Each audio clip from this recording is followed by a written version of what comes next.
দেশৰ সৰ্ববৃহৎ কেলেংকাৰী নিৰ্বাচনী বণ্ডে সমগ্ৰ ভাৰতবৰ্ষক কঁপাই তোলাৰ পিছত পুনৰ পোহৰলৈ আহিছে এক ভয়ংকৰ তথ্য। নিৰ্বাচনী বণ্ড প্ৰস্তুতিকৰণৰ বাবে কৰদাতাৰ 14 কোটি টকা খৰচ কৰিলে বিজেপি চৰকাৰে। RTI কৰ্মী তথা অৱসৰপ্ৰাপ্ত নৌসেনা বিষয়া লোকেশ বাট্ৰাৰ প্ৰতিবেদনত এই কথা পোহৰলৈ আহিছে। RTI প্ৰশ্নৰ উত্তৰত প্ৰকাশ পোৱা তথ্য অনুসৰি নিৰ্বাচনী বণ্ডৰ ছপা আৰু পৰিচালনাৰ ক্ষেত্ৰত চৰকাৰে কৰদাতাৰ ধনৰে প্ৰায় 14 কোটি টকাৰ বিল বহন কৰিছিল। সৰ্বমুঠ 12,000 কোটি টকা 30টা পৰ্যায়ত নিৰ্বাচনী বণ্ড বিক্ৰীৰ কমিছন হিচাপে লোৱা হৈছিল। কমিছন ধনৰাশিৰ অৰ্থ হ'ল ভাৰতীয় ষ্টেট বেংকে নিৰ্বাচনী বণ্ড বিক্ৰী আৰু পৰিচালনাৰ বাবে লোৱা ধন। অৰ্থনৈতিক পৰিক্ৰমা বিভাগৰ RTIৰ তথ্য অনুসৰি বণ্ড পৰীক্ষাৰ বাবে অতিৰিক্ত 6,720 টকাও SBIৰ দ্বাৰা আৰোপ কৰা হৈছিল।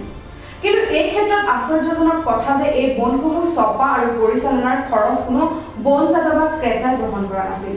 বৰঞ্চ কৰদাতা আৰু চৰকাৰী ধনৰে প্ৰস্তুত আৰু পৰিচালনা কৰা হৈছিল নিৰ্বাচনী বণ্ডসমূহ। 2024 চনত নৰেন্দ্ৰ মোদী চৰকাৰে 1 কোটি টকাকৈ 8,000টা নিৰ্বাচনী বণ্ড ছপা কৰিছিল। উল্লেখ্য যে নিৰ্বাচনী বণ্ড আঁচনি অসাংবিধানিক বুলি CPIM দলে ভাৰতীয় উচ্চতম ন্যায়ালয়ৰ দ্বাৰস্থ হোৱাৰ পিছতে ভাৰতীয় উচ্চতম ন্যায়ালয়েও এই আঁচনি অসাংবিধানিক বুলি এক ৰায়দান প্ৰদান কৰিছিল।